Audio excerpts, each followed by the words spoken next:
क्या हम जो सोचते हैं वही सच होता है, या हमारी सोच को किसी और ने कंट्रोल कर रखा है? क्या हमारी यादें, हमारी मान्यताएं और हमारी धारणाएं वास्तव में हमारी अपनी हैं? Brain wash. आपने यह शब्द अक्सर सुना होगा, पर तब सुना होगा जब कोई आतंकी हमला होता है और हम ये बात करते हैं कि आतंकी संगठनों के मुखिया उनके आका बच्चों का, युवाओं का ब्रेन वॉश करके उन्हें आतंकवादी बनाते हैं और उनके दिमाग में अपने मकसद को लेकर इस कदर डेडिकेशन भर देते हैं कि ना वो अपनी जान की परवाह करते हैं, ना किसी और की जान की कीमत समझते हैं। पर आजकल फिर ये शब्द सोशल मीडिया पर तैरता हुआ दिख रहा है, पर इस बार ये जुड़ा है राजनीति से, एक राजनीतिक पार्टी से, एक राजनीतिक चेहरे से।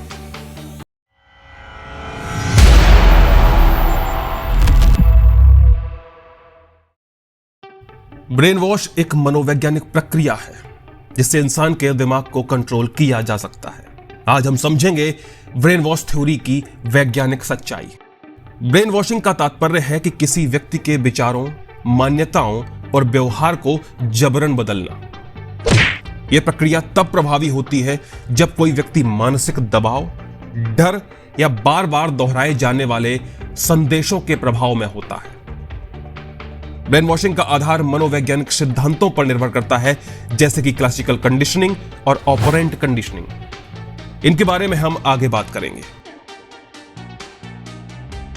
ब्रेन वॉशिंग का पहला व्यापक अध्ययन 1950 के दशक में किया गया था, जब कोरियन वॉर के दौरान अमेरिकी सैनिकों को बंदी बनाकर उनके विचार बदले गए।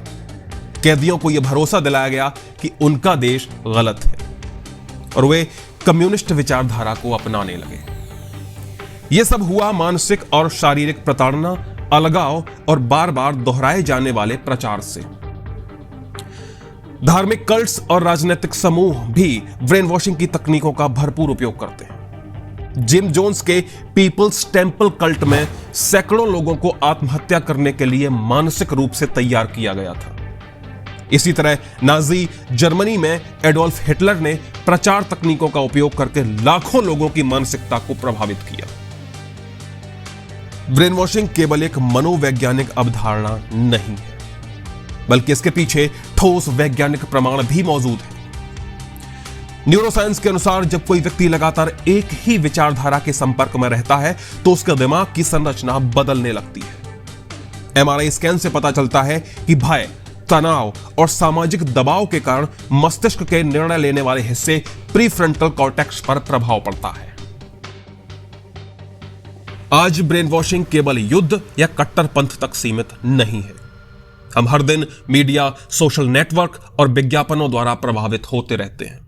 बड़ी कंपनियां और राजनीतिक पार्टियां लगातार प्रचार तकनीकों का उपयोग करके हमारी सोच को नियंत्रित करने की कोशिश कर रही हैं। एक झूठ को बार बार दोहराने से वो सच लगने लगता है। इसे इल्यूजन ऑफ ट्रुथ इफेक्ट कहा जाता है। ब्रेन वॉश शब्द का अगर हिंदी में मतलब निकालें तो उसका मतलब है मस्तिष्क को धोना, यानी किसी व्यक्ति की सोच, विश्वास, दृष्टिकोण और व्यवहार को जबरदस्ती बदल देना। यह प्रक्रिया आमतौर पर माइंड कंट्रोल या साइकोलॉजिकल मैनिपुलेशन के माध्यम से की जाती है। ब्रेन वॉश थ्योरी बताती है कि किसी व्यक्ति के विचारों को पूरी तरह से बदला जा सकता है अगर उसे अत्यधिक प्रभावशाली और नियंत्रित माहौल में रखा जाए। यह सिद्धांत इस बात पर आधारित है कि व्यक्ति के दिमाग को लगातार दबाव, भ्रम और मनोवैज्ञानिक युक्तियों के जरिए नया रूप दिया जा सकता है। ब्रेन वॉशिंग को कुछ स्टेजेस में किया जाता है। पहला है आइसोलेशन, अलगाव। आदमी को उसकी सामान्य सामाजिक और पारिवारिक जिंदगी से अलग कर दिया जाता है। उसे एक नियंत्रित वातावरण में रखा जाता है जहां बाहरी सूचना उस तक न पहुंच पाए। इसका उद्देश्य व्यक्ति को भावनात्मक और मानसिक रूप से कमजोर करना होता है। दूसरा है प्रेशर एंड फियर, दबाव और डर। व्यक्ति पर लगातार मानसिक, भावनात्मक और शारीरिक दबाव बनाया जाता है। उसे यह महसूस कराया जाता है कि उसकी पुरानी सोच गलत थी और केवल नया नजरिया ही सही है। कभी कभी हिंसा, यातना और डराने धमकाने जैसी रणनीतियां भी अपनाई जाती हैं। तीसरा है रेपिटेशन, दोहराव। बार बार नई विचारधारा को दोहराया जाता है ताकि वो आदमी के अवचेतन मन में बैठ जाए। रेडियो, टेलीविजन, भाषणों और अन्य प्रचार माध्यमों का उपयोग करते हैं। व्यक्ति को बार बार यह बताया जाता है कि उसे जो कुछ भी पहले सिखाया गया था वो सब गलत था। गिल्ट एंड शेम, अपराध बोध जगाना, व्यक्ति को उसकी मान्यताओं के लिए दोषी महसूस कराते हैं। उसे बताया जाता है कि उसकी पुरानी सोच समाज या समूह के लिए हानिकारक थी। यह उसे अपनी पहचान छोड़ने और नए विचारों को अपनाने के लिए मजबूर करता है। रिवॉर्ड एंड पनिशमेंट, अगर व्यक्ति नई विचारधारा अपनाता है तो उसे इनाम दिया जाता है, जैसे कि भोजन, आराम, सुरक्षा। और अगर वो पुरानी सोच पर टिका रहता है तो उसे दंडित किया जाता है, जैसे कि यातना, बहिष्कार और उपेक्षा के जरिए। न्यू आइडेंटिटी, पूरी तरह से बदला हुआ आदमी। आखिरकार आदमी अपने पुराने विश्वासों को छोड़ देता है, नई विचारधारा को पूरी तरह अपना लेता है और अपने नए विश्वासों का बचाव करने लगता है और पुराने विचारों के खिलाफ हो जाता है। एग्जाम्पल्स की बात करें तो कुछ एग्जाम्पल्स आपके सामने रखूंगा, जैसे कि धार्मिक कट्टरता। कई धार्मिक गुट और कट्टरपंथी संगठन अपने सदस्यों का ब्रेन वॉश करके उन्हें उग्रवादी बनाते हैं। वे अपने अनुयायियों को यह विश्वास दिलाते हैं कि उनका मार्ग ही सही है, बाकी सबके गलत है। पॉलिटिकल प्रोपेगेंडा, कुछ देशों में सरकारें और राजनीतिक दल मीडिया और प्रचार माध्यमों के जरिए लोगों की सोच को कंट्रोल करने की प्रयास करते हैं। वे झूठी या अधूरी जानकारी देकर जनता के विचारों को प्रभावित करते रहते हैं। Brain washing of war prisoners, ये बहुत होता है। युद्ध के दौरान कई बार दुश्मन देशों द्वारा पकड़े गए सैनिकों को ब्रेन वॉश करने की कोशिश की जाती है ताकि वे अपने देश के खिलाफ हो जाएं। कल्ट एंड गुरु मूवमेंट्स, कुछ गुरु संप्रदाय या गुप्त संगठन अपने अनुयायियों को पूरी तरीके से कंट्रोल करने के लिए ब्रेन वॉश तकनीकों का बहुत उपयोग करते हैं। थोड़ी गहराई में जाते हैं तो ब्रेन वॉश केवल एक काल्पनिक या फिल्मी अवधारणा नहीं, यह एक मनोविज्ञान, समाजशास्त्र और राजनीतिक में एक महत्वपूर्ण अध्ययन का विषय रहा है। यह सिर्फ किसी व्यक्ति को नए विचार की ओर मोड़ने की प्रक्रिया कतई नहीं है, बल्कि यह गहन मानसिक और भावनात्मक रूपांतरण है जो कभी कभी स्थायी हो जाता है। ऐतिहासिक पृष्ठभूमि की बात करें तो ब्रेन वॉशिंग की अवधारणा का उपयोग प्राचीन काल से लेकर आधुनिक युग तक किया जाता रहा है।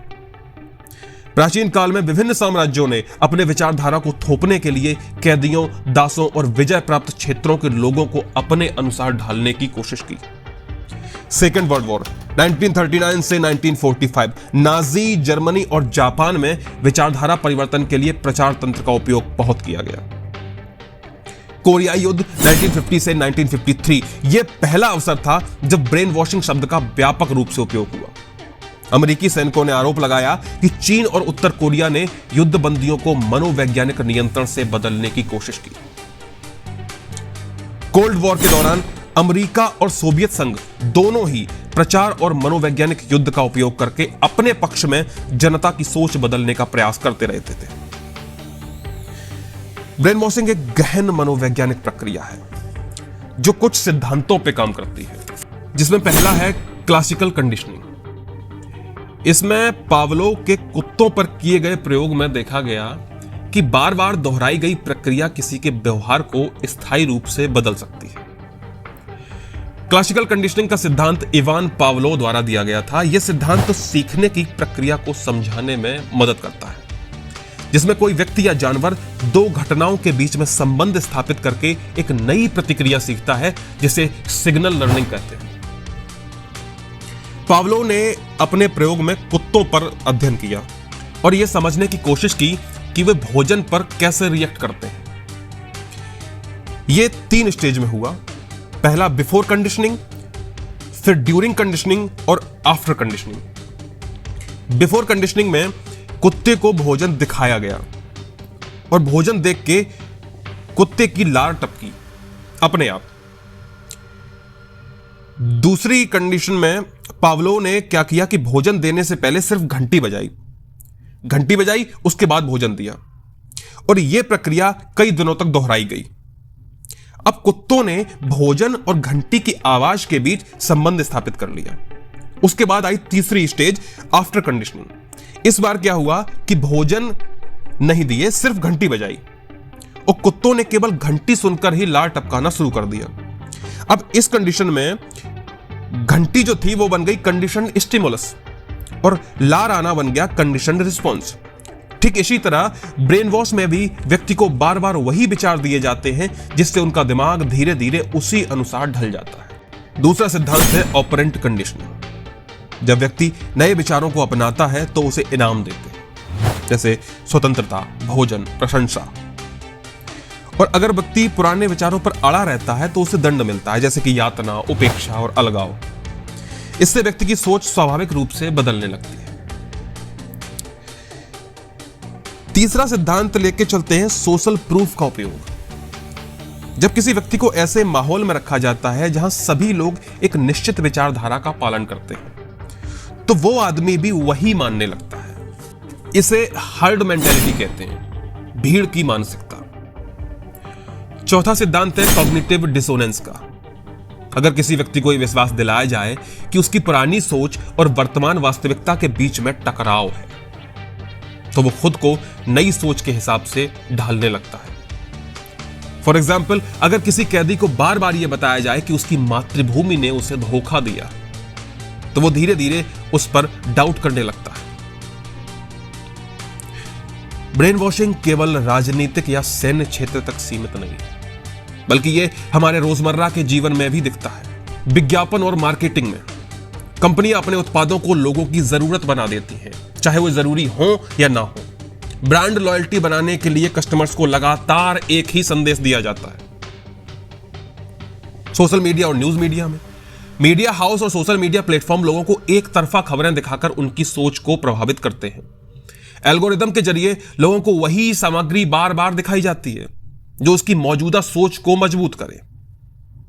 धार्मिक और आध्यात्मिक संगठनों में कुछ धार्मिक संगठन अपने अनुयायियों को यह भरोसा दिलाते हैं कि वे ही एकमात्र सच्चाई जानते हैं।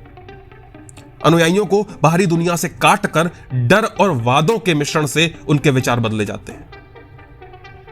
आतंकवादी समूह अपने सदस्यों को यह विश्वास दिलाने में सफल हो जाते हैं कि वे एक पवित्र मिशन पर हैं। वीडियो, उपदेश और सामूहिक गतिविधियों के माध्यम से उन्हें कट्टर बना दिया जाता है। ब्रेन वॉशिंग के इफेक्ट्स की बात करें तो ये दो स्तर पर देखे जाते हैं, व्यक्तिगत स्तर पर और सामाजिक स्तर पर। व्यक्तिगत स्तर पर बात करें तो व्यक्ति की सोचने समझने की क्षमता कम हो जाती है। सेल्फ रिफ्लेक्शन, आत्म परख खत्म हो जाती है। व्यक्ति दूसरों से कट जाता है और पूरी तरह नई विचारधारा के अनुसार ढल जाता है। समाज की बात करें तो अगर एक समाज में बड़े स्तर पर ब्रेन वॉशिंग होती है तो लोकतंत्र कमजोर हो सकता है। लोगों को एक पक्षीय विचारधारा का समर्थन करने के लिए मजबूर किया जाता है, जिससे धार्मिक, राजनीतिक और सांस्कृतिक ध्रुवीकरण पक्का है। तो अब बात करते हैं कि क्या इस खतरनाक ब्रेन वॉशिंग से बच सकते हैं। साइंटिस्ट्स का मानना है कि क्रिटिकल थिंकिंग यानी तर्कसंगत और स्वतंत्र विचारधारा अपना के हम इस माइंड कंट्रोल से बच सकते हैं। किसी भी सूचना को स्वीकार करने से पहले उसके स्रोत, उद्देश्य और प्रभाव, इन तीनों का मूल्यांकन जरूरी। अगर कुछ उपाय की बात करें तो पहला तो है क्रिटिकल थिंकिंग। वे हर जानकारी को तर्क और प्रमाण के आधार पर जांचें। सिर्फ एक ही स्रोत से जानकारी लेने के बजाय विभिन्न स्रोतों को पढ़ें, तुलना करें। अपने ऊपर आत्मविश्वास रखें, अपनी पहचान, अपने मूल्यों पर भरोसा करें। संदेहशील बने। जब भी कोई विचार जबरदस्ती थोपा जाए तो सवाल उठाएं। दूसरा उपाय है स्वतंत्र विचारधारा। हमेशा खुद से सवाल करें कि क्या मैं सही सोच रहा हूं या कोई और है जो मेरी सोच को कंट्रोल कर रहा है। किसी भी विचारधारा को आंख मूंद कर ना अपनाएं। स्वतंत्र सोच बनाए रखें, हमेशा हमेशा तर्कसंगत रहें। तीसरा है मजबूत सामाजिक संपर्क। ब्रेन वॉशिंग का सबसे बड़ा हथियार होता है अलगाव। इसलिए अपने परिवार, अपने दोस्तों और अपने समुदाय से जुड़े रहें। अगर कोई आपको अपने करीबी लोगों से दूर करने की कोशिश कर रहा है तो सतर्क हो जाएं। मीडिया और सूचना स्रोतों के प्रति सतर्क रहें। भैया, स्रोतों की जांच करें। किसी भी जानकारी को स्वीकार करने से पहले उसके स्रोत की विश्वसनीयता को जांचें।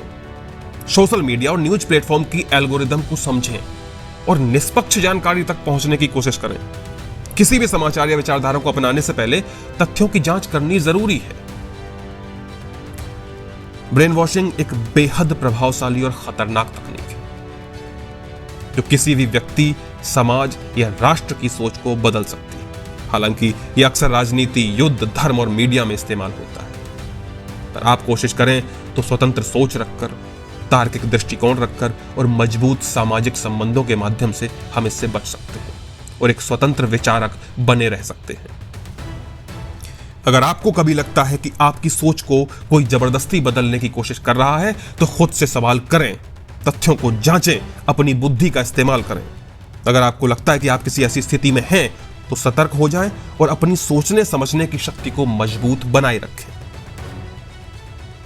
अब सवाल यह है कि क्या आप वही सोचते हैं जो सच है या फिर वो जो आपको सोचने पर मजबूर किया गया है? निर्णय आपका है। सोचिए, समझिए और जागरूक बनिए। धन्यवाद।